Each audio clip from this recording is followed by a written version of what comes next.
السلام علیکم ورحمۃ اللہ وبرکاتہ۔ اعوذ باللہ من الشیطان الرجیم، بسم اللہ الرحمن الرحیم۔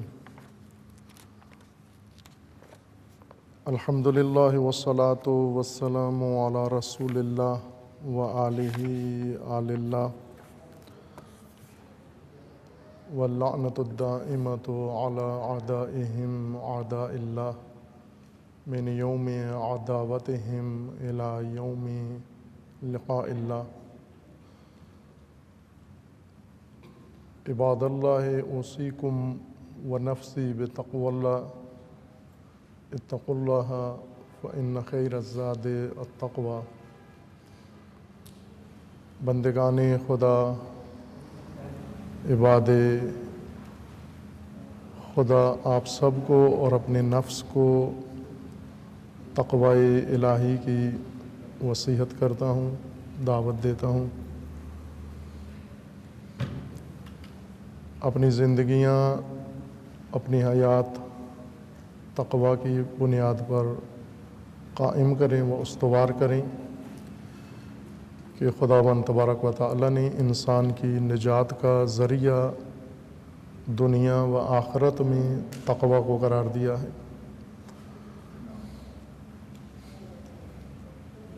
انسان کو اللہ تعالی نے خلقت عطا فرمائی ہے، اور اس عظیم احسان و نعمت کے بعد حق تعالی نے انسان کے لیے ہدایت کا اہتمام فرمایا ہے، کیونکہ انسان اپنی خلقت میں ہدایت کا محتاج ہے۔ انسان کو ہدایت کی ضرورت ہے، نہ وہ ضرورت کہ جس کے ہوتے ہوئے انسان بہتر عمل کر سکتا ہے، اور اگر وہ نہ بھی ہو تو انسان پھر بھی نجات پا سکتا ہے۔ وہ ضرورت جس کے ہوتے ہوئے انسان نجات پا سکتا ہے، اور اگر وہ ہدایت میسر نہ ہو اس میں انسان کی ہلاکت ہے۔ اللہ تعالیٰ نے ہدایت کا نظام مقرر کیا، آسمانی کتابوں کی شکل میں، صورت میں اسے نازل کیا، اور انبیاء اعظام و ائمہ اطہار کے ذریعے اس کی تبلیغ فرمائی، اور اس کے قیام اور نفاذ کے لیے اہتمام فرمایا ہے۔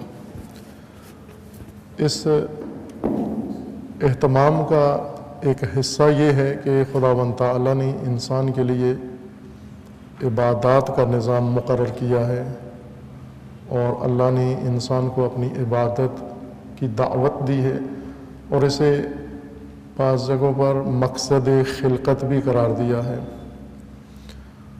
انسان و جن کی عبادت کا مقصود آیات قرآن کریم میں عبادت کو قرار دیا ہے۔ وَمَا خَلَقْتُ الْجِنَّ وَالْإِنسَ إِلَّا لِيَعْبُدُونِ، اے لِيَعْبُدُونِی، انسانوں اور جنوں کو میں نے خلق کیا ہے تاکہ میری عبادت کریں، بندگی کریں۔ عبادت و بندگی انسان کی ہدایت کا ذریعہ ہے۔ جس طرح قرآن کریم میں اللہ تعالیٰ نے رسول اللہ صلی اللہ علیہ وآلہ وسلم کو حکم فرمایا ہے کہ آپ عبادت خدا کریں تاکہ آپ کو یقین حاصل ہو جائے۔ وَاعْبُدْ رَبَّكَ حَتَّى يَأْتِيَكَ الْيَقِينُ، بندگی خدا کریں کہ مقام یقین پر فائز ہو جائیں۔ یقین بھی ہدایت کا ایک حصہ ہے، اور انسان کی خلقت کی ضرورت ہے، بنیادی ضرورت ہے۔ عبادات کے نظام میں اللہ تعالیٰ نے، خدائے کریم نے خوبصورت طریقے سے اور بہت ہی احسن انداز میں انسان کی ہدایت کا نظام عبادات کے اندر قائم کیا ہے۔ ان عبادات میں ایک اہم عبادت نماز ہے، جسے رکن دین کا درجہ دیا ہے، اور نماز میں نماز جمعہ ہے، جمعۃ المبارک کا اجتماع بصورت عبادت۔ چونکہ یہ عبادت مسلمین پوری دنیا میں قائم کرتے ہیں اور کر رہے ہیں، کرتے تھے،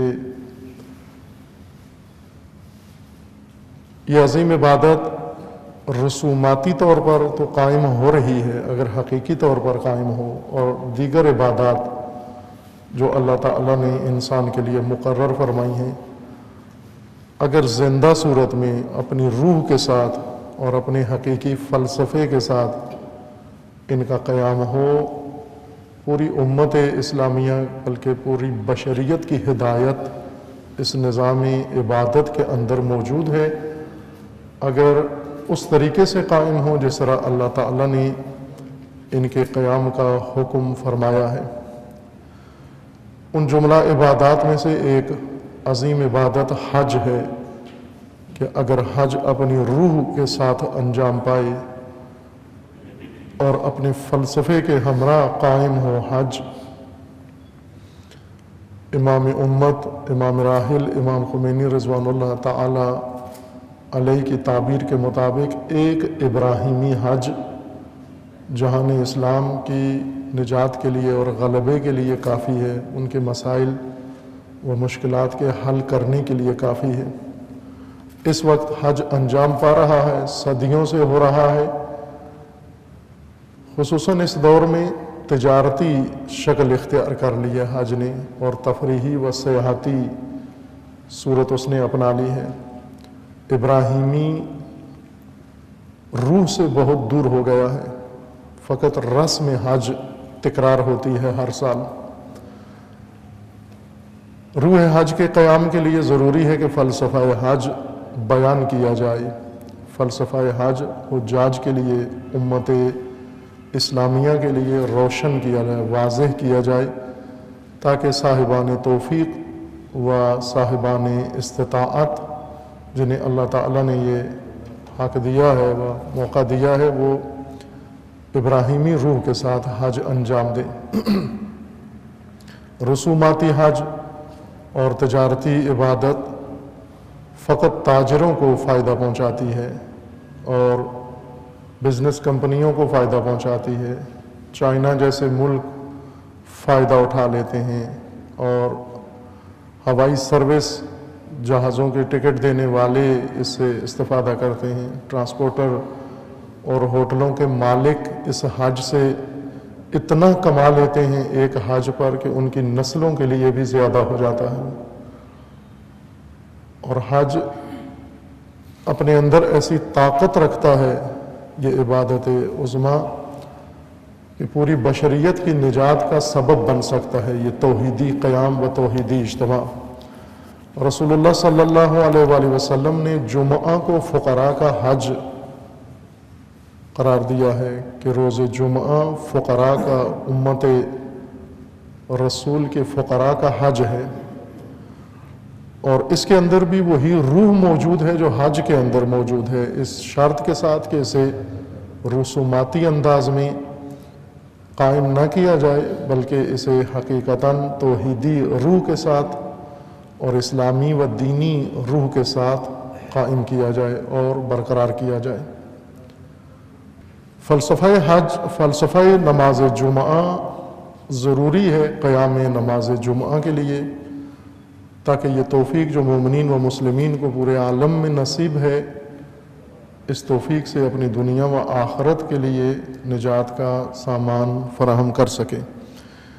ایک حدیث شریف و نورانی امام ہشتم حضرت سامن الحجج امام علی ابن موسیٰ الرضا علیہ الصلاۃ والسلام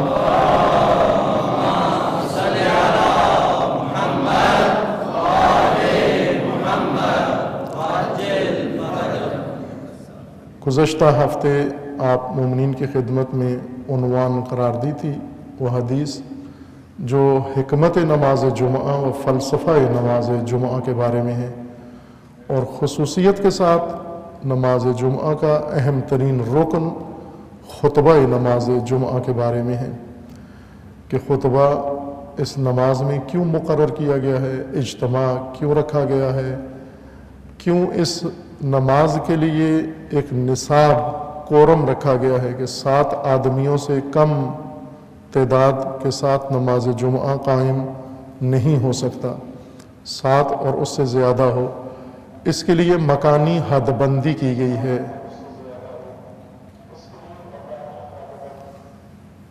اس مکان کے اندر، اس زمانی اور مکانی حدود کے اندر نماز جمعہ قائم ہو سکتا ہے۔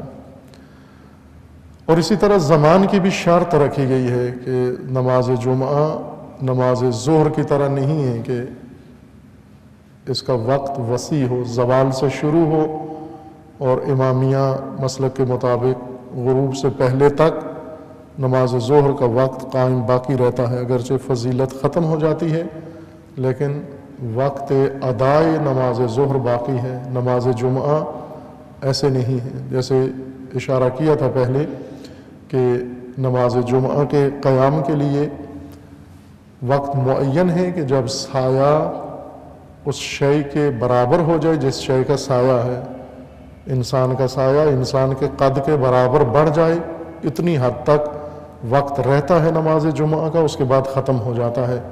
اس کے بعد نماز ظہر پڑھ سکتے ہیں آپ، نماز جمعہ واجب کی نیت سے نہیں قائم کر سکتے۔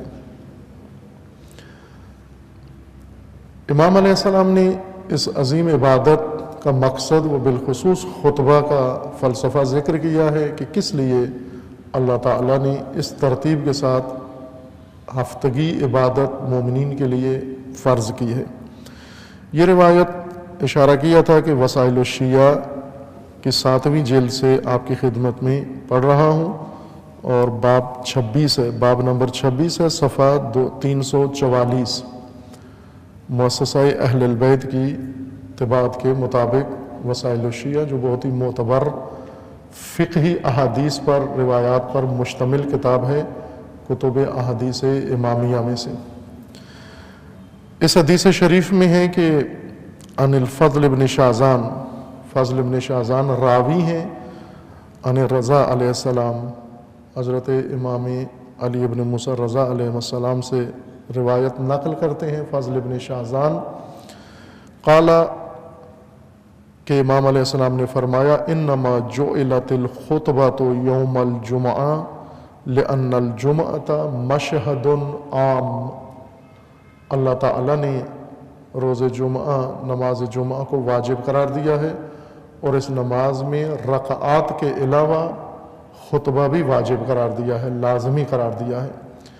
امام کے لیے خطبہ پڑھنا اور مومنین کے لیے خطبہ سننا دونوں واجب ہیں، اور اس کے آداب پہلے ذکر کیے تھے کہ خطبہ سننے کے آداب میں ایسے ہی ہے جیسے آپ سمجھیں کہ نیت کر کے حالت نماز میں ہیں، اور ایک روایت میں ہے کہ خطبہ سنتے ہوئے اپنا منہ قبلے سے نہ موڑیں، جس سے یہ احساس ہو کہ آپ قبلہ رخ نہیں ہیں، اس سے بھی خطبے پر اثر پڑتا ہے۔ خطبے کے دوران بات چیت نہ کریں، حتیٰ روایت میں ہے کہ خطبے کے دوران نماز نہ پڑھیں، مستحب نماز بھی نہ پڑھیں، جب خطبہ ہو رہا ہو فقط خطبہ سنیں آپ۔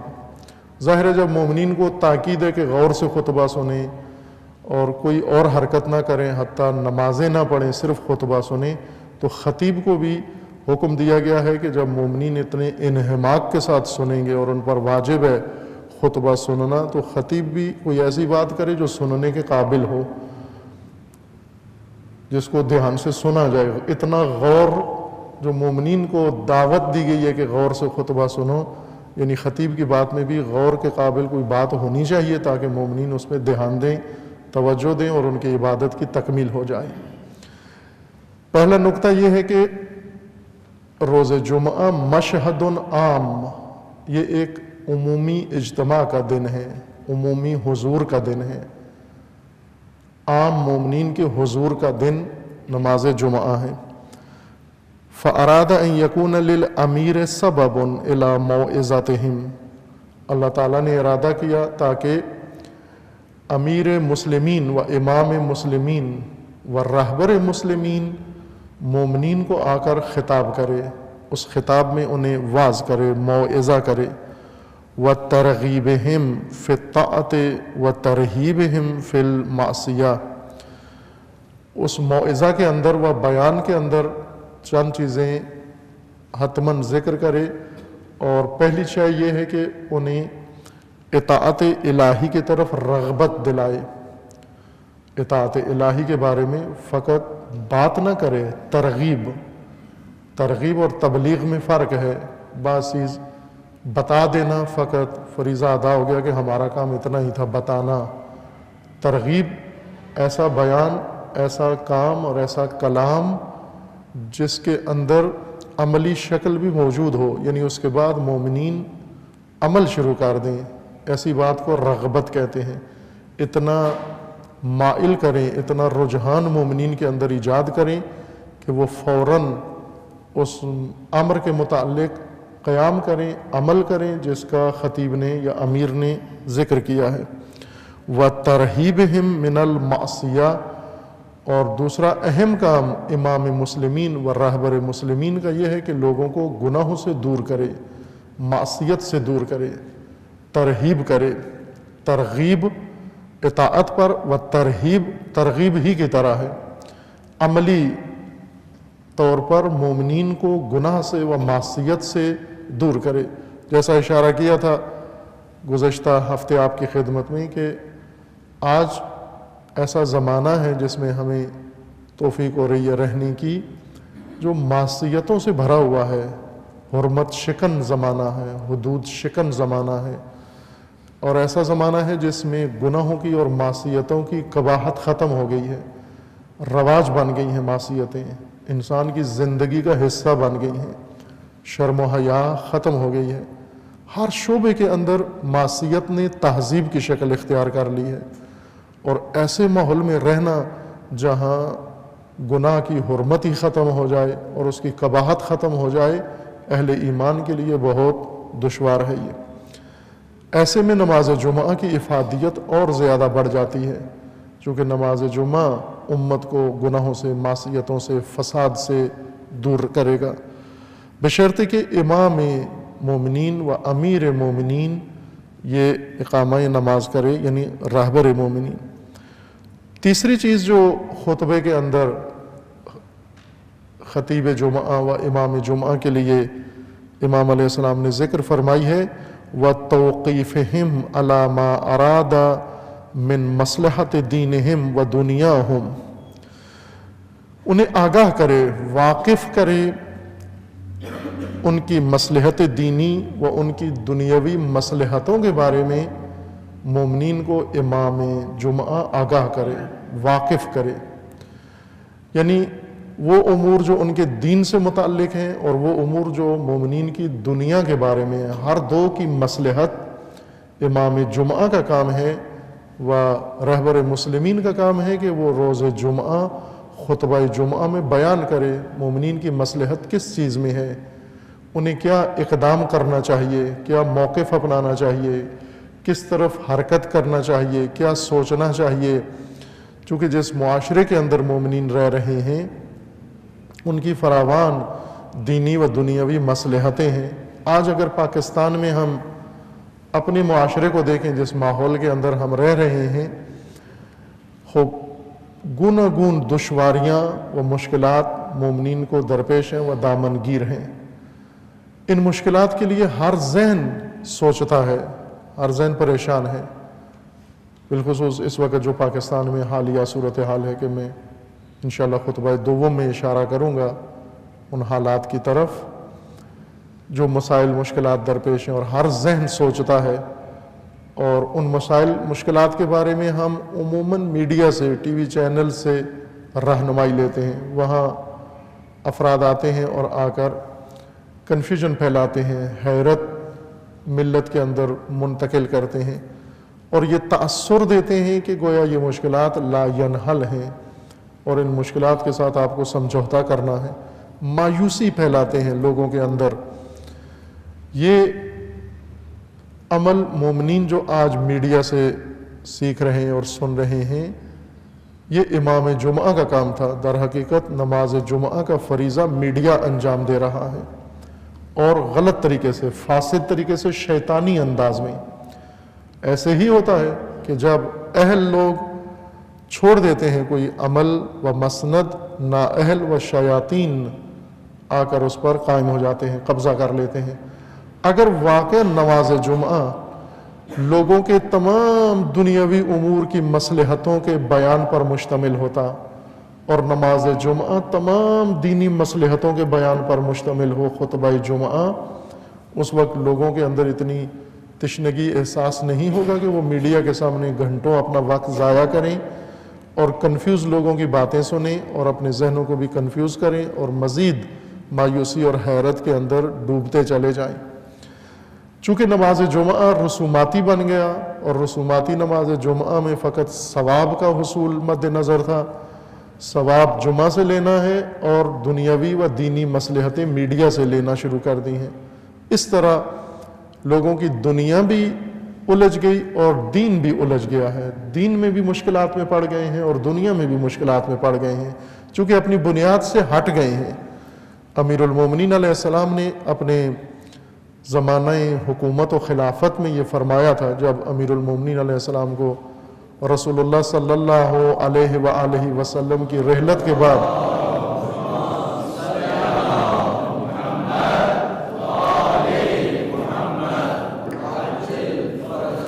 رحلت رسول اللہ کے 25 سال بعد امیر المومنین جب بظاہر حکومت قائم کی و بعنوان حاکم مومنین نے امیر المومنین کو تسلیم کیا، اس وقت خطبہ دیا امیر المومنین علیہ السلام نے، اور اس خطبے میں یہ ارشاد فرمایا کہ خب یہ میرا حق تھا، مجھے دراصل حکومت قائم کرنا چاہیے تھی، اور جو کام نہیں ہو سکا، امت کی لا تعلقی، امت کی بے خبری اور امت کے اپنے میدان میں حاضر نہ ہونے سے اور بر وقت راہبر کی پہچان نہ کرنے کی وجہ سے اتنا وقت امت نے چھوڑا، اور آج 25 سال بعد میں اس منصب پر پہنچا ہوں یا اس مقام پر، یعنی حکومت، امامت نہ حکومت۔ حکومت میں امیر المومنین نے فرمایا کہ لقد تقمص فلان، یہ حکومت کسی اور نے لے لی تھی، اس کے لیے تھی نہیں لیکن اس نے لے لی۔ لقد تقمص فلان وهو يعلم، فلاں نے یہ کر لیا کام جبکہ وہ جانتا تھا، جس نے یہ حکومت لی ہے، جنہوں نے علی علیہ السلام سے اس امر حکومت کو دور کیا، وہ جانتے تھے ان محلی منہا محل القطب من الرحا، کہ میری حیثیت نظام الہی میں وہی ہے جو چکی کے اندر اس قطب کی ہوتی ہے، اس محور کی ہوتی ہے جس کے گرد چکی گھومتی ہے۔ بہت خوبصورت تشبیہ و تمثیل امیر المومنین علیہ السلام نے بیان فرمائی اور اپنا مقام نظام الہی کے لیے ذکر فرمایا کہ میرا مقام یہ تھا، محل القطب من الرحا۔ قطب اس ایکسل کو کہتے ہیں، یا وہ بنیادی شے جس کے گرد وہ چکی کو قائم رکھتی ہے اور چکی گھومتی ہے اس کے گرد، جیسے پہیہ گھومتا ہے جس ایکسل کے گرد، وہ قطب کہلاتا ہے، یعنی مرکز۔ میں وہ مرکز تھا جس کے گرد اس نظام نے چلنا تھا، اور دوسروں نے کیا یہ کہ نظام تو چلایا لیکن اپنے مرکز سے ہٹا کے چلایا۔ اور آپ جانتے ہیں کہ جب پہیہ اپنے مرکز سے ہٹ جائے، اس شے سے ہٹ جائے جس کے گرد گھومتا ہے، گھومتا تو ہے لیکن کیسے گھومتا ہے یہ آپ نے دیکھا ہوگا منظر۔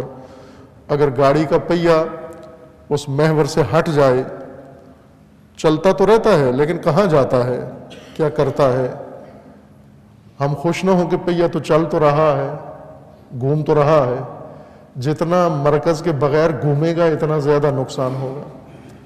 مرکز کے گرد قائم رہنا چاہیے۔ کوئی بھی شے جب اپنے مرکز سے سرک جائے، ہل جائے، ہٹ جائے، پھر اس کا عمل تو جاری رہتا ہے لیکن وہ عمل نقصان دہ ہوتا ہے، جتنا کرے گا آگے بڑھے گا سلسلہ نقصان زیادہ ہوگا۔ مومنین دین خدا سے دور ہوئے، نماز جمعہ سے جو ہدایت و مصلحت لینی تھی اس سے چھوڑا، اور چھوڑ کر الگ ہوئے اس قطب سے، یعنی نماز جمعہ قطب ہے ہدایت مومنین کے لیے۔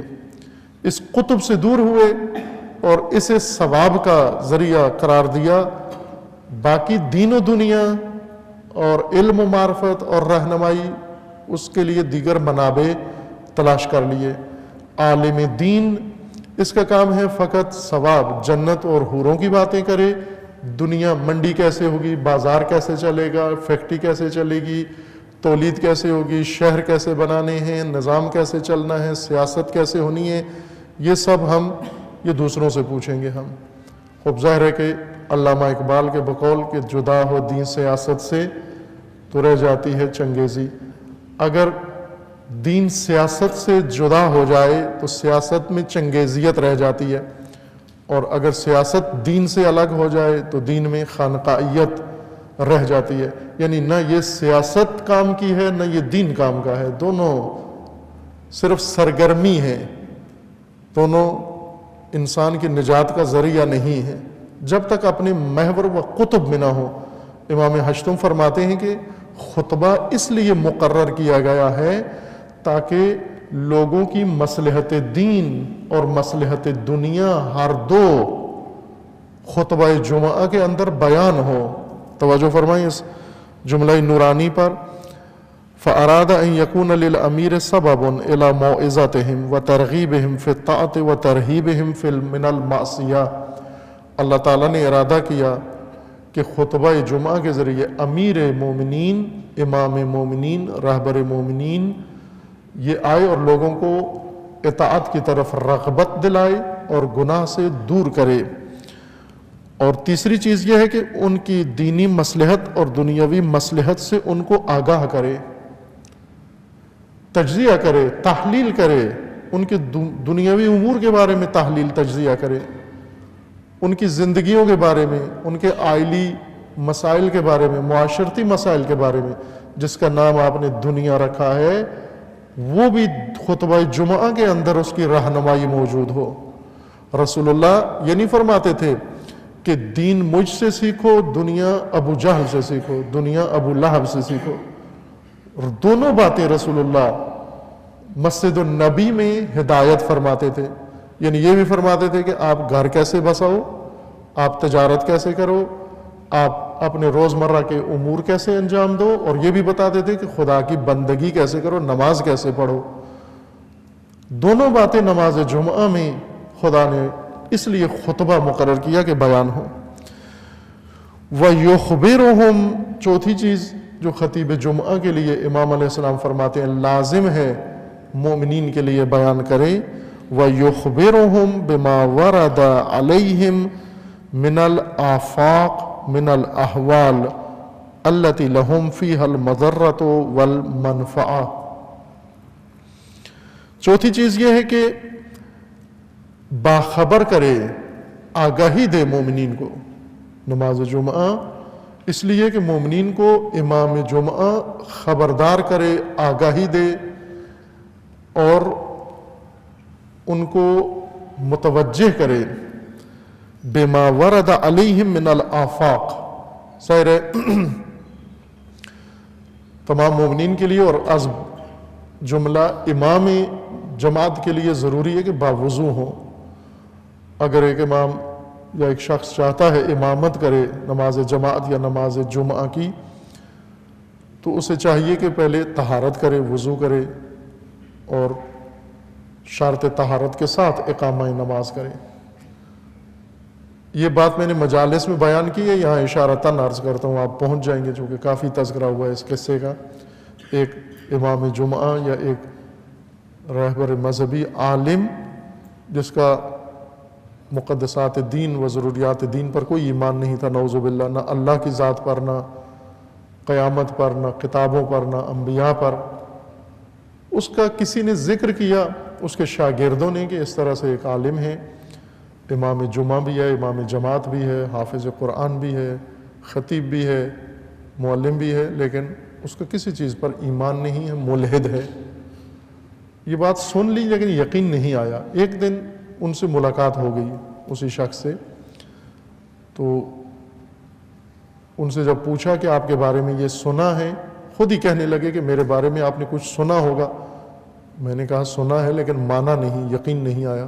تو کہنے لگے یقین کر لیں کہ میں ایسا ہی ہوں، میرا کسی چیز پر ایمان نہیں ہے، لیکن میں نماز پڑھاتا ہوں، جمعہ پڑھاتا ہوں اور قرآن پڑھاتا ہوں، سارے عبادات انجام دلواتا ہوں. اور ساتھ ہی کہنے لگے کہ اکثر اوقات چونکہ جس علاقے میں تھے وہ ٹھنڈا علاقہ ہے، سردیوں والا علاقہ ہے، سرد علاقہ ہے، کہنے لگے کہ اکثر سردیوں میں بغیر وضو کے جمعہ بھی پڑھا دیتا ہوں اور جماعت بھی پڑھا دیتا ہوں. تو میں نے کہا آپ بلاخر چلو مرتد ہو، اللہ پر ایمان نہیں، کچھ بھی نہیں، لیکن اتنا تو ضمیر ہوتا ہے انسان کا کہ کسی کو دھوکہ مت دو، آپ ان کو بتا دو کہ آپ کا ایمان نہیں ہے، اور اس طرح ان کے ایمان اور مذہب سے کھیل رہے ہو آپ تو انسان بھی نہیں ہو. کہنے لگا نا میں صحیح کام کر رہا ہوں، میرا ضمیر مطمئن ہے. تو میں نے کہا کہ کیوں آپ بغیر وضو کے نماز پڑھا رہے ہو اور انہیں بتاتے بھی نہیں ہو؟ کہنے لگا کہ چونکہ ایگریمنٹ ہے میرا ان کے ساتھ، اس ایگریمنٹ میں وضو شامل نہیں ہے، صرف ایگریمنٹ میں یہ تھا کہ مجھے نماز پڑھانی ہے، وضو کا بیچ میں کوئی ذکر نہیں ہے. اور نماز میں ٹائم پہ پڑھاتا ہوں، بہت اچھی پڑھاتا ہوں، بہت اچھا خطبہ دیتا ہوں، ان سے پوچھ سکتے ہیں آپ. وضو کا ایگریمنٹ میں کوئی تذکرہ نہیں ہے، اس لیے میں بغیر وضو کے پڑھاتا ہوں. تو انہوں نے کہا یہ جاب ہے میری، میں نے یہ علم پڑھا ہے، قرآن پڑھا ہے، حدیث پڑھا ہے، ڈگری لی ہے، جس طرح یونیورسٹیوں میں لوگ ڈگری لیتے ہیں، جاب کرتے ہیں. تو کہنے لگے یہ جو کالجوں یونیورسٹیوں اسکولوں میں پڑھاتے ہیں یہ کوئی تھوڑا ہی وضو کر کے پڑھاتے ہیں، یا ان سے میں بہتر پڑھاتا ہوں. انہوں نے میتھ پڑھا ہے، سائنس پڑھی ہے، جاب کرتے ہیں، میں نے قرآن پڑھا ہے، جاب کرتا ہوں میں بھی. ایک ڈگری ان کے پاس ہے، ایک ڈگری میرے پاس ہے. وضو ان کے لیے بھی ضروری نہیں ہے، میرے لیے بھی ضروری نہیں. خوب ایسے ہیں جاب کرنے والے جو وضو بھی نہیں کرتے، لیکن جس کا قرآن نے حکم دیا و اللہ تعالیٰ نے حکم دیا، یا ایھا الذین آمنوا اذا نودی للصلاۃ من یوم الجمعہ فاسعوا الی ذکر اللہ وذروا البیع. خوب جب روز جمعہ ندا دی جائے آپ اور ذکر خدا کے لیے، کاروبار چھوڑ دو. خوب یہ حکم قرآنی، یہ حکم الہی بجا لانے کے لیے امام جمعہ اگر وضو نہیں ہے تو وضو کرے.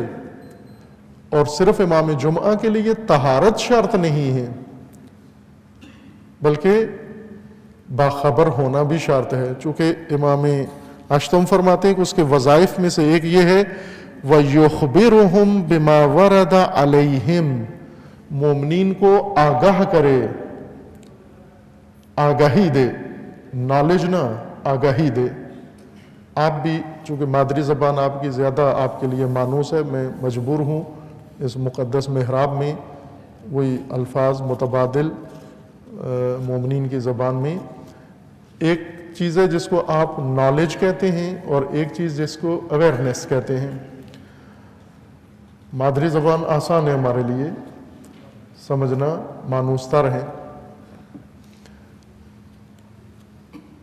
نالج دینا بھی اس کا کام ہے، دین کے بارے میں، دنیا کے بارے میں علمی باتیں کرے. لیکن یہاں پر ہے یخبرہم، آگاہی دے، اویئرنیس دے ان لوگوں کو تاکہ متوجہ ہوں، باخبر ہوں، شعور آئے ان کے اندر، مشکلات حل ہو ان کے لیے، کنفیوژن دور ہو ان کی. کس موضوع کے بارے میں ان کو آگاہی دے؟ بما ورد علیہم من الآفاق، آفاق کے بارے میں، جو کچھ آفاق میں رونما ہو رہا ہے اس سب کے بارے میں ان کو آگاہی دے. دو نسخے ہیں روایت کے، میں ایک ابھی پڑھ رہا ہوں، ایک ابھی بعد میں بیان کروں گا. من الآفاق، آفاق افق کی جمع ہے، آفاق یعنی عالم، پوری دنیا، پوری دنیا کے مسائل کے بارے میں، جو کچھ پوری دنیا میں وقوع ہوا ہے ان کے بارے میں آگاہی دے جمعہ کے خطبے میں لوگوں کو.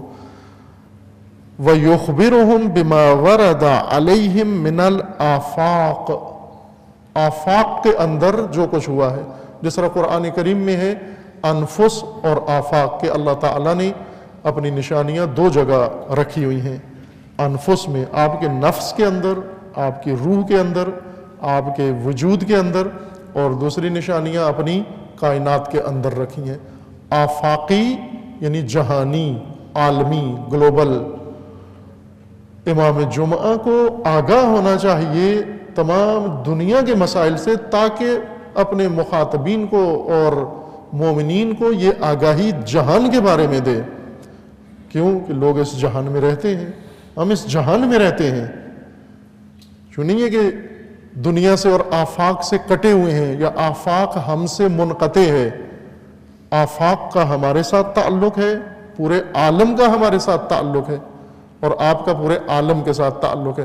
آج گجرانوالہ میں اگر ایک مومن اپنی دکان سے دوسری دکان پہ ای میل بھیجتا ہے تو آپ کو خبر ہے کہ یہ آپ کا ای میل، یہ پیغام، یہ میسج پورا جہان گھوم کے آتا ہے.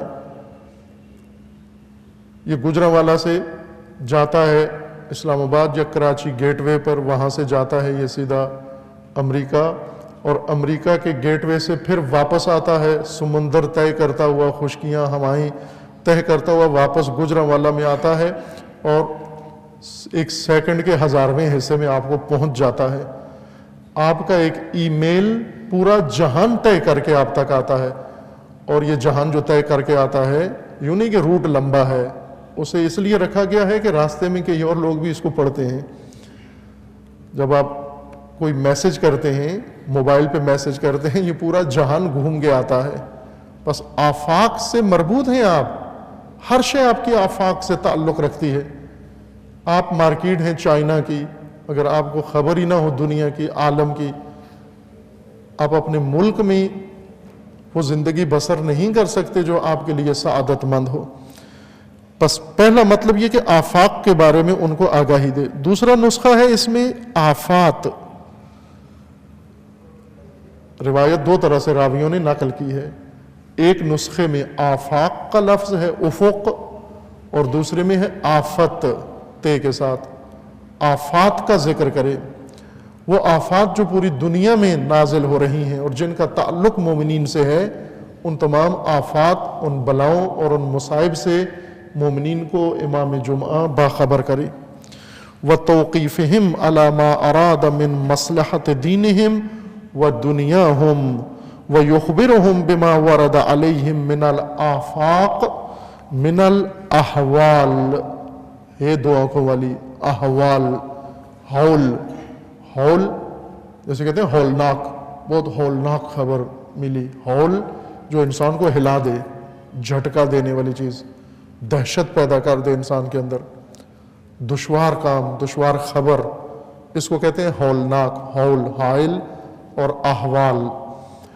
دنیا کے اندر بہت کچھ ہولناکیاں آفاق میں پیدا ہو رہی ہیں. وہ تمام ہولناک مسائل جو مومنین سے مربوط ہیں، امام جمعہ مومنین کو ان سارے امور سے آگاہ کرے.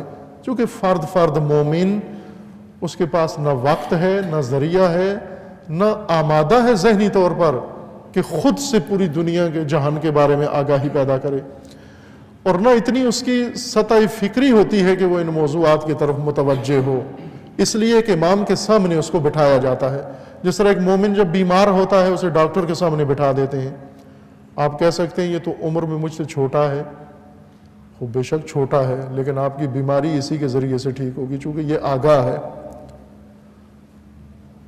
اسی طرح جب آپ کچھ جاننا چاہتے ہیں، آپ کو ایک امام کی ضرورت پڑتی ہے، اور امام وہ ہے جو آپ کو آگاہ کر سکے. کچھ لوگ ہیں بتاتے ہیں جی ہم نے امام جمعہ کو پہلے ہم بریفنگ دیتے ہیں جمعے سے پہلے کہ یہ باتیں کرنا، پھر امام صاحب آ کر وہی باتیں کر دیتے ہیں جمعے کے سامنے، لوگوں کے سامنے. تو میں نے کہا پھر تو آپ بہتر ہیں امامت جمعہ کے لیے، جو امام کو بریف کرتے ہیں، پھر آپ سے سبق لے کر وہ امام آ کر لوگوں کو آگاہ کرتا ہے. چونکہ امامت کی شرائط میں سے آگاہ ہونا ہے. آپ دعوے دار ہیں کہ آپ اس سے آگاہ تر ہیں، تو پھر جمعہ بھی آپ ہی قائم کر دیا کریں آپ. چونکہ ان کو امامہ ان کے پاس ہے، لباس ان کے پاس ہے، ڈگری ان کے پاس ہے، ایگریمنٹ ان کا ہے، انہی کو بتانا ہے نا. خود امام جمعہ آگاہ ہو، باخبر ہو، اور کوشش کرے باخبر ہونے کی. اس کے پاس ذریعہ ہو، اتنی اس کی آگاہی بالا ہو، سطح بالا ہو، تاکہ کر سکے یہ کام. التی لہم فیہا المضرۃ والمنفعہ وہ احوال اور وہ مسائل جو پوری دنیا میں رویدادیں وقوع پذیر ہوتی ہیں جن کے اندر مومنین کا نفع ہے یا نقصان ہے، ان دونوں چیزوں سے امام جمعہ مومنین کو آگاہ کرے اور بتائے کہ یہ آفاقی و عالمی مسائل ہیں جن کے اندر آپ کا فائدہ ہے، اور یہ وہ امور ہیں جن کے اندر آپ کا نقصان ہے، اور آپ باخبر رہیں اور برحذر رہیں اور دور رہیں اور اس سے نجات کے لیے کوشش کریں۔ خوب بیچ میں ایک کہہ سکتے ہیں ہم جملہ معترضہ ہے، ایک حکم کے، وہ جیسا پہلے اشارہ کیا تھا، چونکہ خطبہ نماز کا حصہ ہے، نماز کا حصہ ہے، اس کے آداب بھی وہی ہیں جیسے آپ رکعت نماز میں صرف بیٹھے ہوئے ہیں۔ فرق یہ ہے کہ رکعت نماز میں کھڑے ہوتے ہیں اور رکوع و سجود ہے، خطبے میں بیٹھے ہوتے ہیں آپ، لیکن شرائط وہی ہیں جو نماز کی ہیں۔ کچھ لوگ ہوتے ہیں جو خطبوں میں حاضر نہیں ہوتے، نماز کے انتظار میں رہتے ہیں۔ امام علیہ السلام فرماتے ہیں ایسے نہ ہو کہ باہر کھڑے رہو کہ خطبے ختم ہوں تو میں نماز میں جاؤں، کیونکہ نماز جمعہ ہے، نماز جمعہ کا مطلب 2 رکعت۔ امام فرماتے ہیں نا، 2 خطبے اور 2 رکعت نماز جمعہ ہیں، 2 خطبے جز نماز جمعہ ہیں۔ اگر 2 خطبے چھوٹ گئے اور فقط نماز میں پہنچے، آپ محروم رہ گئے فضیلت نماز جمعہ سے۔ ولا یکون الصابر فی الصلاۃ منفصلا، یہ نہ ہو کہ لوگ الگ کھڑے رہیں کہ ہم تو نماز میں پہنچیں گے اور خطبے وقت ضائع کرنا ہے، خطبوں کے بغیر ہی باہر اتنی دیر میں فون سن لیتے ہیں، اتنی دیر میں 1-2 کال کر لیتے ہیں، اتنی دیر میں بزنس کر لیتے ہیں، اتنی دیر میں کوئی اور گھر کا کام نمٹا لیتے ہیں، نماز پوچھتے رہتے ہیں، نماز تو شروع نہیں ہوئی، اندر بیٹھے ہوئے کسی نمازی کو کہتے ہیں مجھے مس کال دے دینا کہ جب نماز کا وقت آئے، قد قامت الصلاۃ کہ میں دوڑ کے اندر آ جاؤں گا۔ نہ عزیزان من، یہ تمسخر ہے نماز جمعہ کا۔ خطبوں کے ساتھ نماز جمعہ قائم کریں، الگ نہ ہوں۔ وَإِنَّمَا جُعِلَتْ خُطْبَتَيْن، امام علیہ السلام فرماتے 2 خطبے کیوں رکھے گئے؟ یہ جو امور ہیں، یہ جو فلسفہ ہے کہ لوگوں کو آفاق کے بارے میں امام آگاہ کرے، مصلحت دین و دنیا بیان کرے اور انہیں رغبت دلائے، انہیں معصیت سے دور کرے، انہیں واعظ کرے، یہ تو ایک خطبے میں سب کچھ ہو سکتا ہے، 2 خطبے کیوں رکھے گئے ہیں؟ کیا حکمت و کیا فلسفہ ہے 2 ہونے میں؟ امام علیہ السلام فرماتے ہیں وَإِنَّمَا جُعِلَتْ خُطْبَتَيْن، اللہ تعالیٰ نے 2 خطبے اس لیے مقرر کیے ہیں لِيَكُونَ وَاحِدَةً لِلثَّنَاءِ عَلَى اللَّهِ وَالتَّمْجِيدِ وَالتَّقْدِيسِ لِلَّهِ عَزَّ وَجَلَّ۔ ایک خطبہ اس لیے رکھا گیا ہے کہ وہ مخصوص ہو حمد و ثناء پروردگار کے ساتھ، توحید بیان کرنے کے ساتھ مخصوص ہو، چونکہ اہل توحید نماز جمعہ میں اکٹھے ہوئے ہیں، خدا پرست و بندگان خدا ہیں۔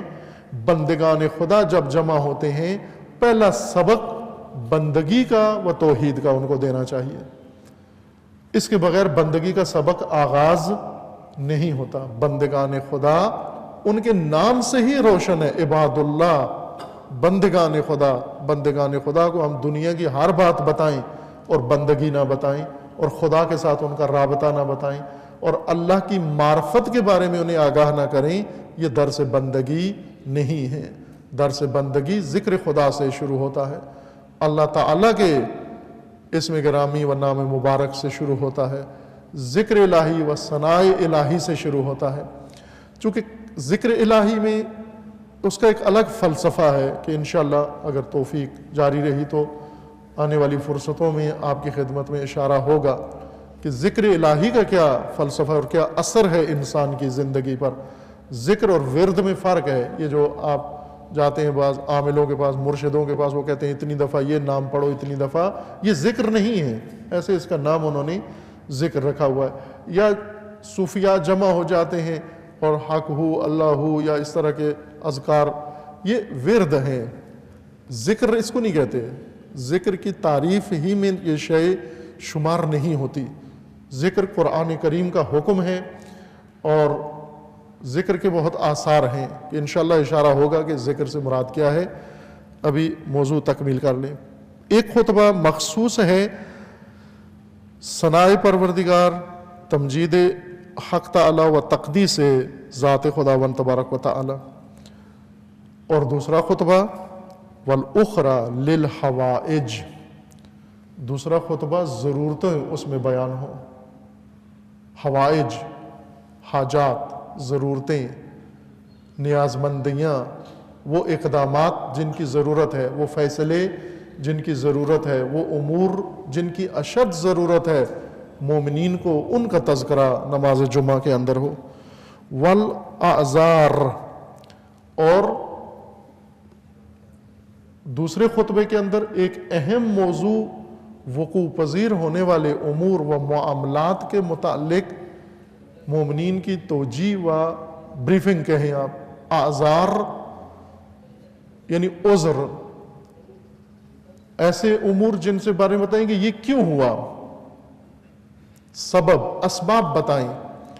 حوادث جو کچھ رونما ہوئے، دوسرے خطبے کے اندر ان حوادث کے بارے میں مومنین کو وجوہات سے آگاہ کریں کہ ان حوادث کی وجوہات کیا تھی. والانذار، اور دوسرے خطبے کے اندر تیسری چیز جو خطیب جمعہ نے بیان کرنی ہے، انذار ہے. بشیر و نذیر جو پڑھتے ہیں آپ، انذار و ابشار، یہ بھی آگاہی دینا ہے. ہم نے معمول کے مطابق ترجموں میں اور ادھر ادھر مشاہدہ کیا ہے کہ انذار ڈرانے کو کہتے ہیں.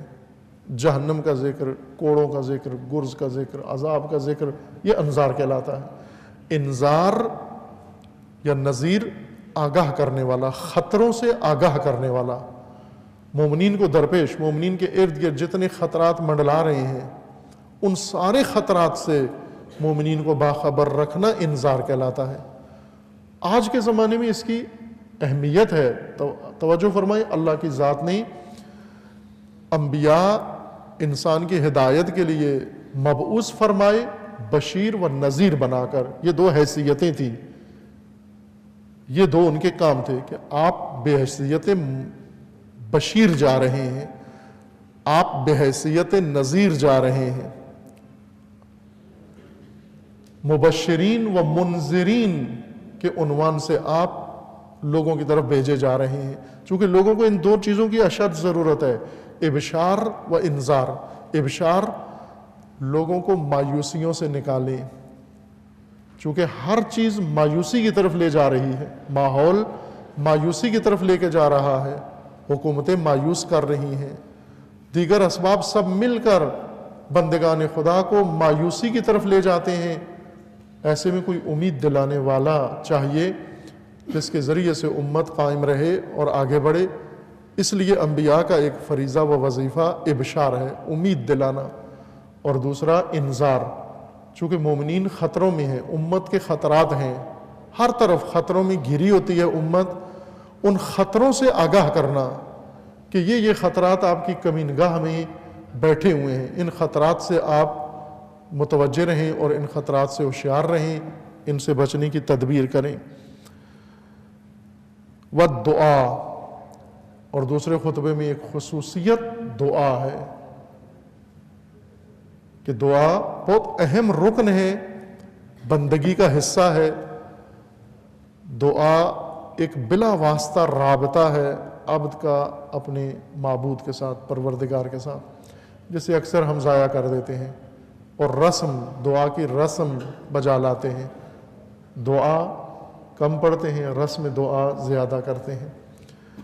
اس کی بھی انشاءاللہ تشریح ہوگی کہ دعا کیا ہے کسی مناسبت میں، موقع میں، تاکہ خصوصیت کے ساتھ نماز جمعہ میں دعا بہت اہم ہے.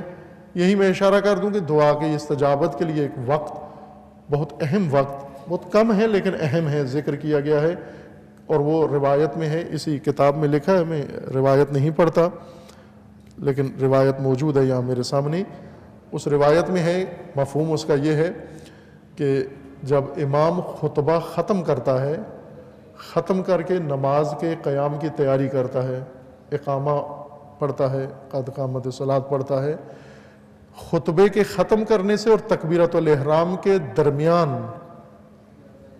قبولی دعا کا وقت ہوتا ہے. استجابت دعا کا وقت ہوتا ہے. ان لحظوں کو غنیمت سمجھو. عموماً ان لحظوں میں ہم باتیں شروع کر دیتے ہیں, خسر پسر شروع کر دیتے ہیں, جو بہت اہم وقت ہوتا ہے. خطبوں میں اور نماز کے درمیان جو معمولی سا فاصلہ ہوتا ہے, تھوڑا سا, اگر بہت بھی تاخیر کی جائے تو شاید 1 منٹ ہو جائے, اس سے بھی شاید کم ہو. یہ وقت ہوتا ہے جس میں مومنین خداوند تبارک و تعالیٰ سے دعا طلب کریں. اور آخری جملہ روایت کا یہ ہے, وَلِمَا يُرِيدُ أَن يُعَلِّمَهُم مِّنْ أَمْرِهِ وَنَهْيِهِ مَا فِيهِ الصَّلَاحُ وَالْفَسَادُ. اور دوسرے خطبے کا آخری رکن امام علیہ السلام خطیب کے لیے یہ بیان فرما رہے ہیں کہ امر بالمعروف و نہی عن المنکر کرے, اور وہ امور جن کے اندر صلاح مومنین ہے, اصلاح ہے و فساد ہے, ان امور سے ان کو آگاہ کرے, امر کرے. امر بالمعروف واز نہیں ہے, واز الگ چیز ہے, امر بالمعروف الگ چیز ہے. واز یہ ہوتا ہے کہ اے میرے بھائیوں یہ کام صحیح نہیں ہے, نہ کرو. خبر دینا, آگاہی دینا, علم دینا الگ ہے. امر کرنا کہ یہ کرو اور نہ ہی کرنا یہ مت کرو. امر و نہی واز سے ہٹ کر ہے, تبلیغ سے ہٹ کر ہے, اور آگاہی دینے سے, اخبار سے ہٹ کر ہے. امر کرو لوگوں کو, اور نہی از جملہ واجبات نماز جمعہ و واجبات خطیب جمعہ امر اور نہی ہے. امر بالمعروف و نہی عن المنکر. یہ حدیث اور اس کے علاوہ بھی احادیث ہیں. بعض اس کے ارکان کے بارے میں انشاءاللہ بعد میں وضاحت ہوگی جتنی فرصت ہوگی, چونکہ نماز جمعہ کا وقت محدود ہوتا ہے. کوشش کریں گے انشاءاللہ اس حدیث کی روشنی میں فلسفہ نماز جمعہ مکمل طور پر واضح ہو جائے, آگاہی پیدا ہو جائے مومنین کو, ائمہ جمعہ کو, تاکہ اس طرح سے اللہ کی توفیق سے نماز جمعہ قائم ہو جس میں رضائے الہی ہے اور جو حکم خداوند تبارک و تعالی ہے, تاکہ ہم حکم خدا کے مطابق فلسفہ جمعہ سمجھ کر اس عبادت عظمیٰ کے ذریعے اور دیگر عبادات کی روح کے ساتھ ان کو قائم کریں, اور تقوی ہمارے اندر پیدا ہو. چونکہ تقوی کے حصول کا ذریعہ عبادات ہیں, اور عبادات جب اپنی روح کے ساتھ قائم ہوں باعث تقوی ہیں. جس طرح روزہ کے بارے میں اللہ تعالیٰ کا فرمانا ہے کہ روزہ آپ پر لازم ہے, کتب علیکم الصیام کما کتب علی الذین من قبلکم لعلکم تتقون. روزہ آپ پر بھی لازم ہے, آپ سے پہلے والوں اور پر بھی واجب تھا تاکہ تم تقوی تک پہنچ سکو. اور نماز بھی اسی لیے ہے, الصلاۃ قربان کل تقی. نماز ہر صاحب تقوی کے قربت کا ذریعہ ہے. ہر صاحب تقوی کے لیے قرب کا ذریعہ نماز ہے. الصلاۃ معراج المومن, معراج ہے مومن کے لیے نماز, لیکن نہ رسوماتی نماز, وہ نماز جس کے اندر روح موجود ہو. رسوماتی نماز اگر آپ پہنچائے زیادہ سے زیادہ حور تک پہنچا دے گی, خدا تک نہیں پہنچاتی. اور آپ کو معراج حوروں کی طرف نہیں بلکہ اللہ کی طرف کرنی ہے. معراج اللہ ہے, معراج خدا کی جانب ہے, اور وہ نماز کا ذریعہ ہے. اور اس نماز میں اہم ترین نماز و خوبصورت نماز نماز جمعہ ہے کہ اللہ تعالیٰ انشاءاللہ تمام مومنین کو و تمام اہل ایمان و تمام ائمہ جمعہ کو انشاءاللہ توفیق عنایت فرمائے, اور ہم سب کو کہ ہم خداوند تعالیٰ کی یہ عبادت اس طرح سے بجا لائیں جیسے رضائے خداوند تبارک و تعالی ہے. اعوذ باللہ من الشیطان الرجیم, بسم اللہ الرحمن الرحیم. انا اعطیناک الکوثر فصل لربک وانحر ان شانئک هو الابتر. صدق اللہ العلی العظیم.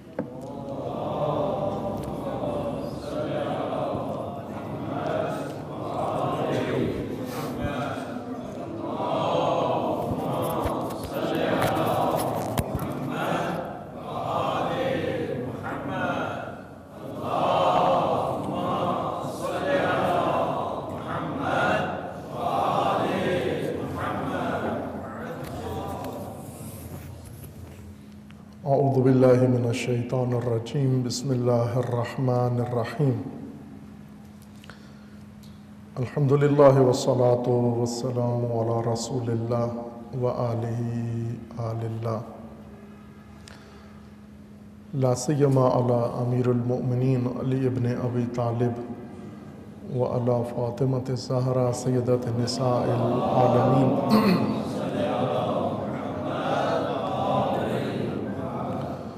والحسن والحسین سیدی شباب اہل الجنہ وسبطی الرحمہ وعلی ابن حسین علیہ الصلاۃ والسلام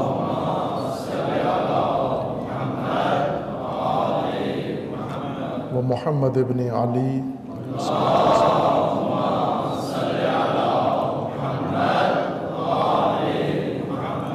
وجعفر ابن محمد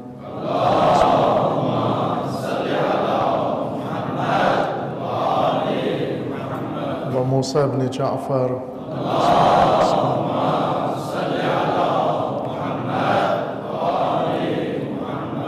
وعلی ابن موسیٰ علیہ السلام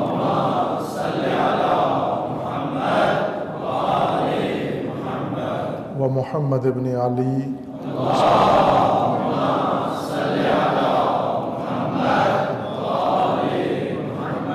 وعلی ابن محمد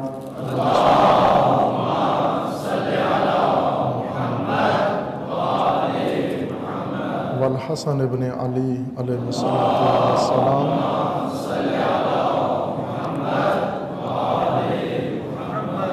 والحجت ابن الحسن علیہ السلام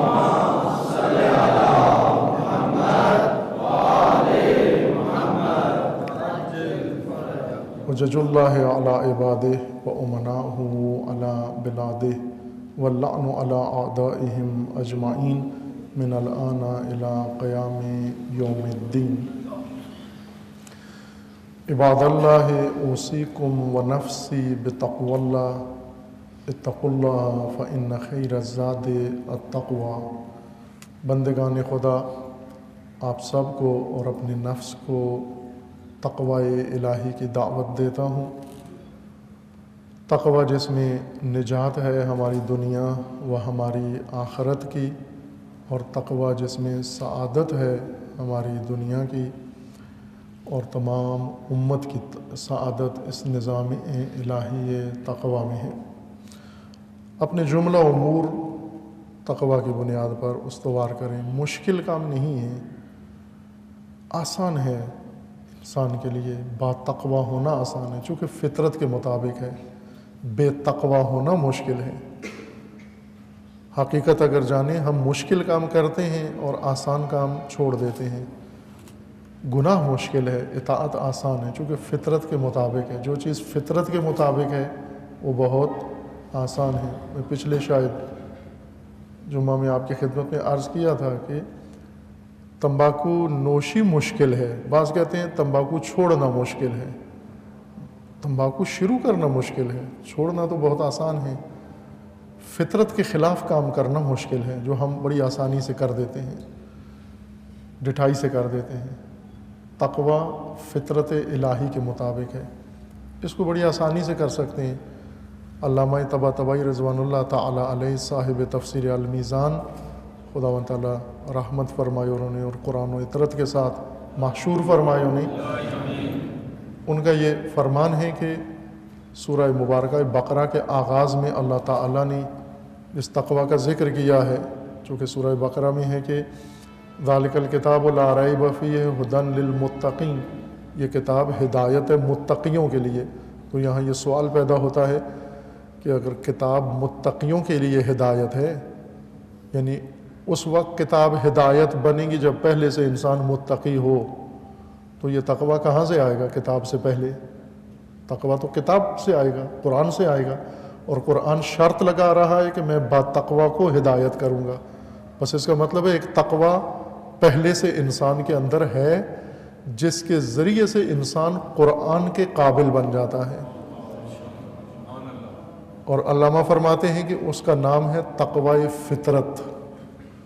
وہ ہر انسان کی فطرت میں خدا نے رکھا ہے، بعض اسے ضائع کر دیتے ہیں اور بعض اسے محفوظ رکھتے ہیں۔ جو محفوظ رکھتے ہیں انہیں قرآن تقوی کی اعلیٰ منزل تک پہنچا دیتا ہے، اور جو فطرت کے تقوی کو نابود کر دیتے ہیں انہیں قرآن سے کچھ حاصل نہیں ہوتا۔ تقوی آسان ہے عزیز من، چونکہ فطرت کے مطابق ہے۔ جس طرح آپ نے سماعت فرمایا کہ امام حضرت سامن الحجج علیہ السلام نے اپنی روایت میں فرمایا کہ خطیب جمعہ کے لیے واجب ہے کہ مومنین کو آفاقی مسائل، ان کے متعلقہ مسائل، ان کے لیے مصلحت دین و دنیا سب سے آگاہ کرے۔ لازم ہے تکمیل نماز جمعہ کے لیے یہ تذکرہ۔ سب سے پہلے میں تعزیت و تسلیت عرض کروں گا آپ تمام مومنین کو و تمام امت کو، بالخصوص اہلیان گجرانوالہ کہ ایک بہت ہی عزیز شخصیت و ہستی، ایک مومن عزادار و نمایاں شخصیت جن کا ایک کردار تھا باقاعدہ، اور اس جامعہ میں بھی ان کا ایک حیثیتی مقام تھی۔ پارے شاہ کے نام سے مشہور تھے، نام اصلی ان کا مظاہر علی ان کا نام تھا۔ انہیں گزشتہ شب ظاہراً شہید کر دیا گیا ہے۔ خداوند تبارک و تعالیٰ انہیں شہدائے کربلا کے ساتھ محشور فرمائے۔ پروردگار ان کے سوگوار خاندان کو صبر و استقامت عطا فرمائے، اور خداوند تبارک و تعالیٰ ان ظالمین کو نیست و نابود فرمائے انشاءاللہ۔ یہ ایک سانحہ ہے، نقصان ہے، اور تکرار ہو رہا ہے ملک کے اندر بار بار تشیع کا قتل۔ اگرچہ اس وقت ملک کے اندر بحران ہے، افراتفری ہے، لیکن تشیع بالخصوص عرصے سے 25 سال سے یا اس سے زیادہ عرصے سے ان مصائب کی اور ظلم کی زد میں ہے۔ نہ حکومت اپنے آپ کو ذمہ دار سمجھی ہے، کوئی بھی حکومت، اس دور میں کئی حکومتیں آئیں، فوجی و سول گزر گئیں، لیکن کسی نے بھی تشیع کے ساتھ کوئی ہمدردی نہیں کی۔ اور یہ ملت بھی منتظر ہے کہ ہمارا تحفظ و ہمارا دفاع حکومت ہی نے کرنا ہے، اور جب تک حکومت نہیں کرے گی ہم نے بھی احتجاجاً اپنے لیے کچھ نہیں کرنا۔ ایک بڑا احتجاج یہ کر رہے ہیں کہ اپنے تحفظ کے لیے کچھ بھی نہیں کر رہے۔ جس طرح دکاندار احتجاج کر کے دکانیں بند کر دیتے ہیں، کاروبار نہیں کرنا، گویا شیعہ ملت بھی احتجاج کی حالت میں ہے کہ ہم نے اپنا تحفظ نہیں کرنا۔ نہ عزیز من، یہ احتجاج درست نہیں ہے۔ آپ کو اندازہ تو ہو گیا ہے ان 25-30 سالوں میں کہ جب حکومتیں مضبوط تھیں، کر سکتی تھیں تحفظ، تو بھی ان کا ارادہ نہیں تھا آپ کو بچانا۔ اس وقت بھی نہیں تھا، اور اس وقت تو ان کے بس میں نہیں ہے۔ آپ دیکھ رہے ہیں ایڑی چوٹی کا زور لگا رہے ہیں کہ ملک سے دہشت گردی کو ختم کریں، لیکن ختم ہو نہیں رہی۔ چاہتے ہیں، ہماری دعا و آرزو ہے اس ملک سے یہ ناسور ختم ہو، لیکن جتنی وہ جڑیں راسخ کر چکا ہے یہ ناسور، یہ شجرہ خبیثہ، اور جس میں حکمران صف اول کے قصوروار و مجرم ہیں، سابقہ حکمران ہو یا موجودہ، ان سب کی وجہ سے یہ سب سلسلہ قائم ہوا۔ کیسے ممکن ہے ایک ریاست پوری دہشت گردوں کے اختیار میں چلی جائے؟ یہی فوجی رہنما جو اس وقت قیادت کر رہے ہیں فوج کی بھی اور دہشت گردی کے خلاف جنگ کی بھی، انہی کا بیان تھا۔ اور میں سمجھتا ہوں کہ حد اقل میں نے اپنی طالب علمانہ زندگی میں پہلی دفعہ کسی فوجی افسر سے معقول تجزیہ سنا ہے جو انہوں نے بڑے کھلے الفاظ میں کچھ عرصہ پہلے کہا تھا کراچی کی کسی نشست میں، کہ ہمارا ملک غیر ریاستی عناصر کے قبضے میں چلا گیا ہے۔ ضرورت ہے کہ ملک کو غیر ریاستی عناصر کے قبضے سے چھڑایا جائے۔ ساتھ ہی انہوں نے یہ کہا کہ یہ آسان کام نہیں ہے۔ کہنا آسان ہے، کرنا مشکل ہے، اور سامنے آ رہی ہیں وہ مشکلات۔ اگر ان کا ارادہ ہے یہ کرنے کا تو ہماری بھی آرزو ہے کہ ایسا ہو انشاءاللہ کہ پاکستان غیر ریاستی عناصر کے دسترس سے نکل کر ان لوگوں کے پاس آئے جو اس میں امن قائم کر سکیں۔ لیکن تشیع کی مصیبت اس سے ختم نہیں ہوگی۔ ہم نہ اخباروں کی طرف امیدوار نگاہ سے دیکھیں، نہ ٹی وی چینلز کی طرف، نہ سیاسی جماعتیں، نہ پارٹیاں، نہ وہ لوگ جو آپ کے ووٹ کی خاطر آنسو بہاتے ہیں اور آپ سے اظہار ہمدردی کرتے ہیں، یہ سب ان کے چکر ہیں جو دیتے ہیں، ووٹوں کے الیکشن کے موقع پر آ جاتے ہیں، جیسا ابھی ہو رہا ہے گلگت بلتستان میں عنقریب الیکشن ہونے والے ہیں۔ اہل گلگت بلتستان نے گزشتہ 5 سال الیکشن کا نتیجہ دیکھ لیا ہے، اور آئندہ بھی وہی نکلے گا جو گزشتہ 5 سال میں انہوں نے دیکھا ہے۔ جو ترقی انہوں نے پچھلے 5 سال میں کی ہے اتنی ہی آئندہ 5 سال بھی کریں گے، لیکن عموماً عبرت نہیں لیتے، سوچتے نہیں ہیں ہم کہ جس نظام کی طرف ہم بڑھ رہے ہیں یا جس کا حصہ بن رہے ہیں وہ ہمارے لیے کیا کچھ کر رہا ہے۔ عزیزان، قانون یہ ہے قدرت کا و دنیا کا کہ اگر آپ ضعیف ہیں تو حکم قدرت کا، طبیعت کا یہ ہے کہ آپ کو حق حیات نہیں ہے۔ ضعف اور حس ترحم، کمزوری اور التجا کے ساتھ کوئی قوم زندہ نہیں رہ سکتی۔ کمزور ہو اور التجائیں کر کر کے زندہ رہنے کے لیے کوشش کرے، یہ نہیں ہو سکتا۔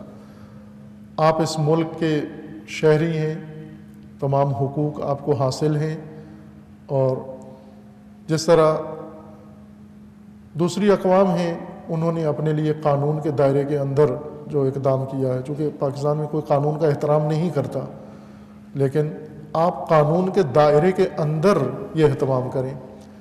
آئے دن اخباروں میں آتا ہے کہ ہمارے فورسز، حفاظتی فورسز عورتوں کو ٹریننگ دے رہے ہیں، اسکول ٹیچرز کو، لیڈی ٹیچرز کو ٹریننگ دے رہے ہیں، لیڈی ڈاکٹرز کو ٹریننگ دے رہے ہیں، اسکول کی بچیوں کو، کالج کی اسٹوڈنٹس کو پستول چلانا سکھا رہے ہیں۔ کیوں جی؟ حفاظت کرو، اگر اس ملک میں رہنا ہے تو اپنی حفاظت خود کرو۔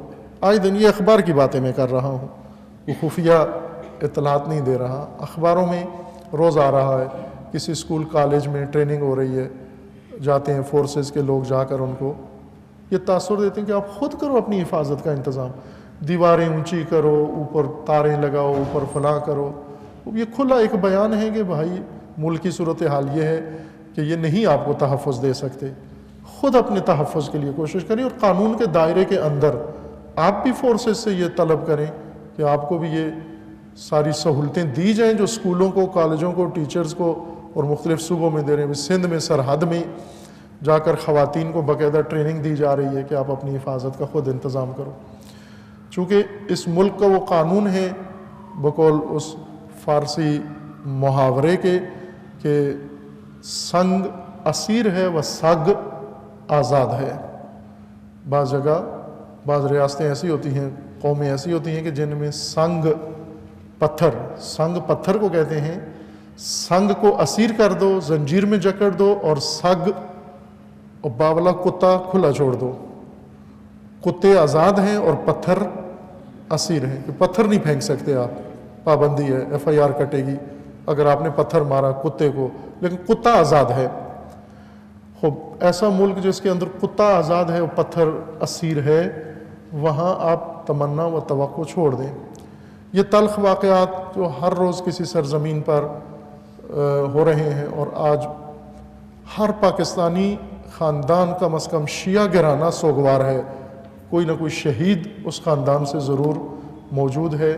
یہ علامت ہے اس بات کی کہ اس ملت کے لیے کسی کے دل کے اندر کوئی ہمدردی، خیرخواہی موجود نہیں ہے۔ خود سے اپنی حفاظت کا بندوبست کریں۔ الحمدللہ صاحبان توفیق ہیں مومنین، افرادی لحاظ سے بھی اس قابل ہیں کہ اپنی حفاظت خود کر سکتے ہیں۔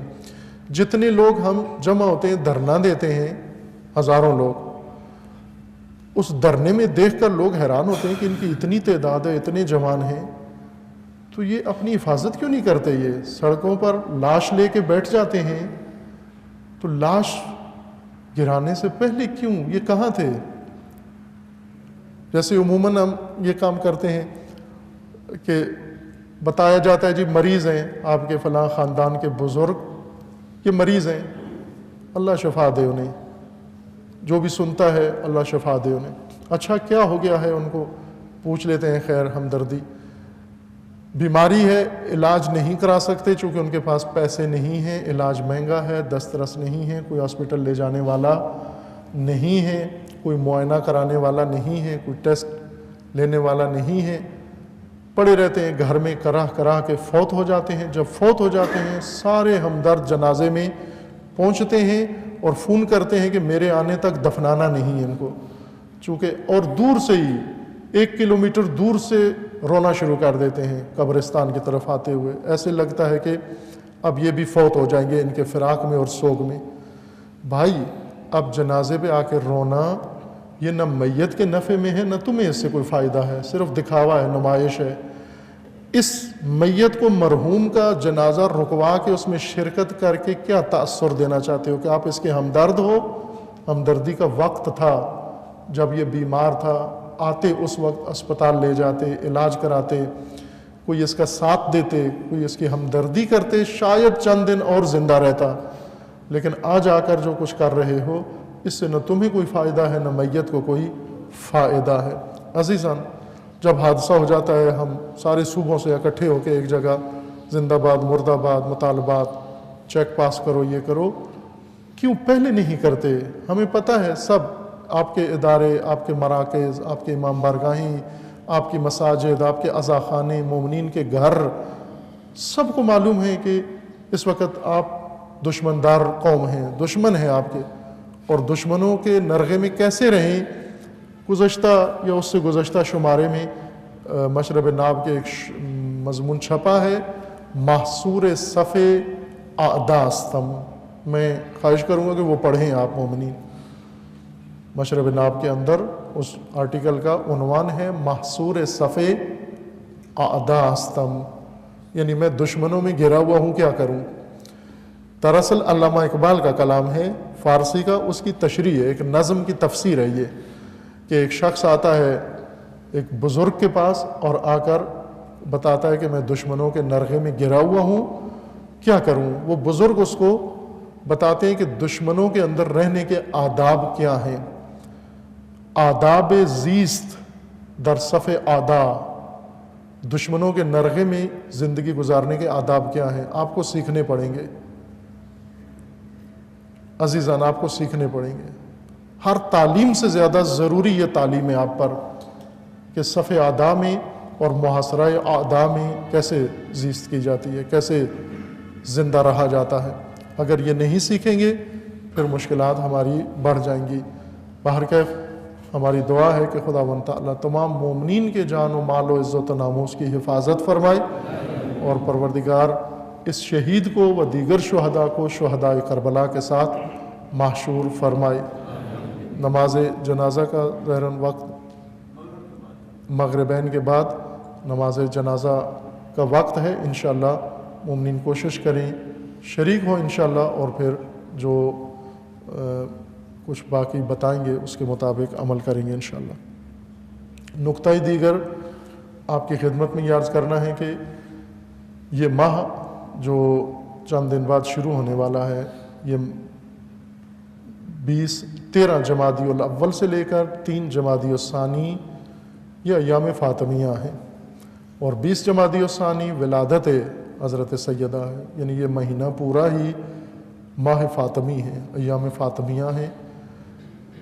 اور اس مناسبت سے انشاءاللہ ایک خمسہ مجالس یہاں بھی ہوگا، یہاں مومنین انشاءاللہ تشریف لائیں، اور عروۃ الوثقی میں بھی وہاں پر ہوگا خمسہ مجالس، دیگر مقامات پر بھی مجالس فاطمی انشاءاللہ قائم کریں کہ یہ ایام بھی بہت اہم ہیں۔ ان ایام کے اندر ان ایام کے بارے میں عرض ہوگا انشاءاللہ آپ کی خدمت میں۔ و نقطہ دیگر جو آپ کی خدمت میں عرض کرنا ہے عزیزان، وہ یہ کہ آج 20 ہے مارچ اور کل 21 ہے۔ 21 مارچ عموماً نوروز کہا جاتا ہے، ایرانیوں کی تاریخ کا پہلا دن، اور یہاں 21 مارچ ہے۔ نوروز ظاہر ہے چونکہ مومنین بھی مبتلا ہوتے ہیں، اس دن عجیب و غریب حرکتیں کرتے ہیں مومنین بھی، بعض جگہوں پر کسی جگہ پھول رکھ کے بیٹھ جاتے ہیں، کسی جگہ دسترخوان سجا لیتے ہیں، کسی جگہ ہفت سین بناتے ہیں، اور طرح طرح کے رسومات ہر جگہ پر ہیں۔ نوروز چونکہ بہار کا آغاز ہے، ایرانی سال کا آغاز ہے، اور ہزاروں سال سے ایرانی قوم کا یہ قومی دن ہے، ایرانی قوم کا قومی دن ہے۔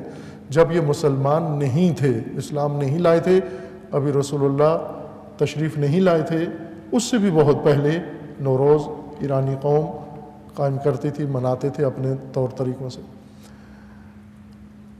ان کے ہاں یہ سال کا پہلا دن ہے، فروردین، یکم فروردین ہے، ان کے پہلے مہینے کا نام فروردین ہے۔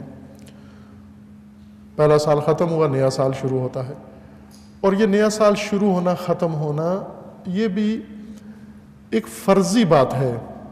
کوئی سال شروع ہونا یا ختم ہونا فرضی بات ہے۔ اس سال کے شروع ہونے، شروعات کے لیے جو تھیوری بیان کی جاتی ہے وہ یہ ہے، توجہ فرمائیں، کہ 12 برج ہیں جو جنتریوں میں لکھے ہوتے ہیں۔ آپ نے جو مومنین کی کتاب ہے ہندوستانی، کیونکہ 2 کتابیں نازل ہوئی ہیں پاکستان میں، ایک آسمان سے، ایک ہندوستان سے۔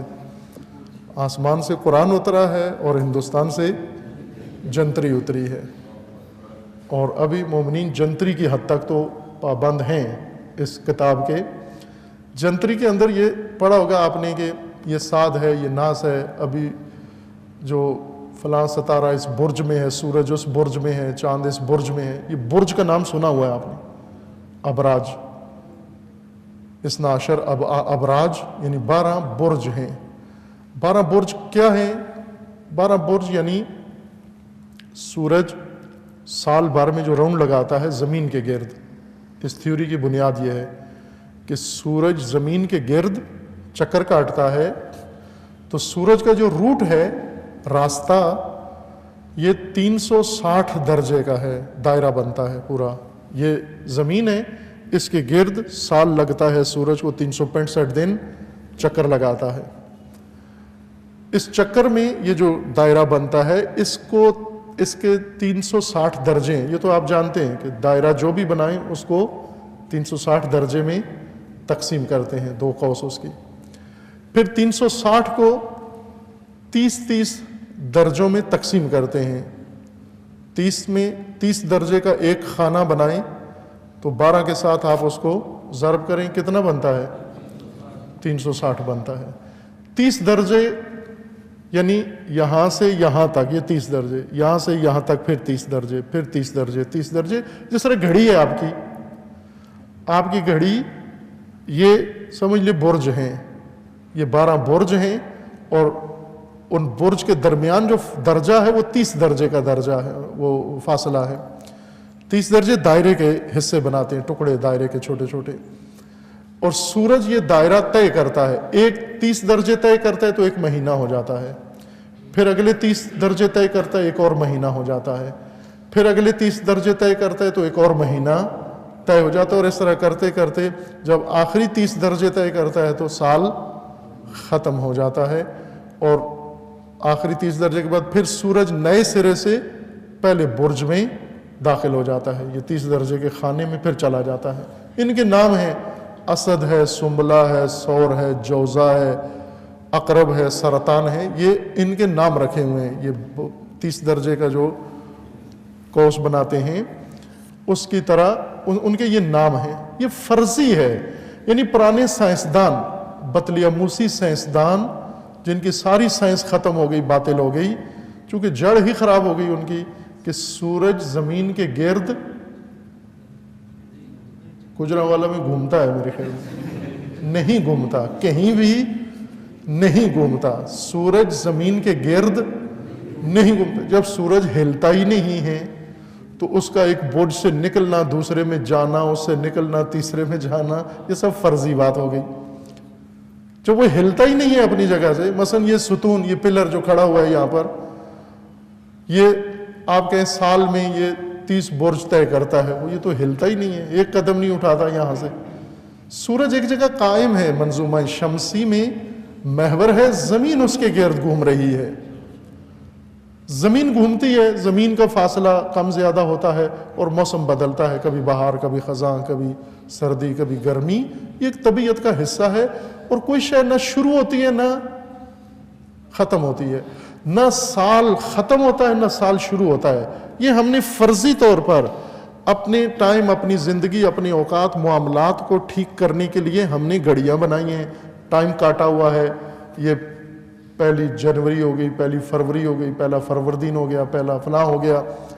یہ انسان نے فرضیہ قائم کیا ہے اپنی رفت و آمد، اپنے کام کاج، اپنا کاروبار ٹھیک کرنے کے لیے کہ 30 دن بعد تنخواہ لینی ہے، تو 30 دن کہاں سے شروع کریں، کہاں ختم کریں؟ خوب یہاں سے ختم کریں، یہاں پہ شروع کر دیں۔ یہ اس لیے ہے، اور بدل سکتے ہیں آپ 15 سے 15 تک تنخواہ شروع کر دیں، 20 سے 20 تک تنخواہ لینا شروع کر دیں، آپ فلاں سے فلاں تک تنخواہ۔ ابھی چائنا نے اپنا سال بدل دیا، سنا ہوگا آپ نے، چائنا کا سال ابھی ظاہراً 375 دن کا ہو گیا ہے، 365 دن کا نہیں ہے، باقاعدہ اناؤنس کیا انہوں نے۔ اب میرے ذہن میں نہیں ہے دقیقاً، لیکن بڑھا دیا انہوں نے کہا 365 دن کافی نہیں ہے، 375 دن ہونے چاہیے یا اس کے کم و بیش۔ خود سے قرارداد کے تحت پارٹی میٹنگ میں کہا سال بڑا کرنا ہے، بڑا کر دیا انہوں نے۔ بس ایک تو یہ نوروز مناسبت ہے، ایرانی قوم کا قدیمی تہوار ہے، ان کا پہلا سال کا پہلا مہینہ شروع ہوتا ہے، اس لیے وہ جشن مناتے ہیں۔ اور دوم وہ جس بنیاد پر مناتے ہیں وہ بھی فرضیہ ہے، فرضی بات ہے ساری، وہ بھی کوئی حقیقت نہیں ہے۔ پارکف ہے، آپ بسنت مناتے ہیں، وہ نوروز منا لیتے ہیں، تیسری قوم کچھ اور منا لیتی ہیں۔ دین کی طرف سے ہمیں موقع دیا گیا، بتایا گیا جشن، عید فطر جشن ہے، عید قربان جشن ہے، عید غدیر جشن ہے، اور روز جمعہ آپ کی عید ہے۔ بھلے اب عموماً ایک حوالہ جو لوگ دیتے ہیں وہ یہ کہ پھر اس دن کے آداب ہے، غسل کرنا ہے، یہ کرنا ہے غسل، روز جمعہ بھی غسل کرنا ہے آپ نے، مختلف اوقات معاملات میں، یا اس کے مستحب نمازیں ہیں، یا غسل ہے یا طہارت ہے، وہ دلیل نہیں اس بات پر کہ ہم نوروز کو ایک اسلامی عید یا جشن یا وہ جو کچھ منسوب ہے کہ نوروز کی ایک تاریخ ذکر کرتے ہیں، یہ حقیقت نوروز نہیں ہے جو لوگوں کو بتائی جاتی ہے۔ اشارہ کیا آپ کی کہ ایرانی قوم کا تہوار ہے، باقی جتنی باتیں کی جاتی ہیں ان کی کوئی سند نہیں ہے اس بارے میں۔ نکتہ دیگر آپ کی خدمت میں عزیزان یہ عرض کرنا ہے کہ جیسے اشارہ کیا تھا کہ ملک ہمارا بحران کا شکار ہے، سخت بحران کا شکار ہے، آئے دن ایک ڈرامائی حالت سامنے آتی ہے، ناگہان ایسے انکشافات رونگٹے کھڑے کر دینے والے۔ کسی بھی قوم کے لیے یہ ایک انکشاف کافی ہے وہاں کے نظام کے لیے، لیکن یہاں گویا یہ ہماری روز کی غذا ہے کہ پتہ چلے کہ ٹارگٹ کلر پکڑا ہے، 120 آدمی اس نے قتل کیے ہیں، بڑے تمطراق کے ساتھ اخباروں میں ذکر کیا جاتا ہے فلاں پارٹی کا ہے، فلاں گروہ کا ہے، اور اس کے بعد پھر بات اب اگلا ٹارگٹ کلر پکڑو۔ جیسے کرکٹ ایک دلچسپ مشغلہ ہے پاکستانیوں کا، اور توقع ہوتی ہے ہر کھلاڑی کے سکور سے کہ کتنے سنچری بناتا ہے نہیں بناتا ہے۔ یہی حال کلنگ کی دنیا کا بن گیا ہے کہ سکور کس نے زیادہ کیا ہے، کس نے کتنے مارے ہیں، خوب مار کے اب کیا ہوا کسی ریاست کے اندر، اسٹیٹ کے اندر ممکن ہے، تصور کی جا سکتی ہے یہ حالت کہ یہ ملک کن لوگوں کے ہاتھ میں چلا گیا ہے، کن لوگوں کی گرفت میں موجود ہے۔ ظاہر ہے اس میں سب قصوروار ہیں جو آج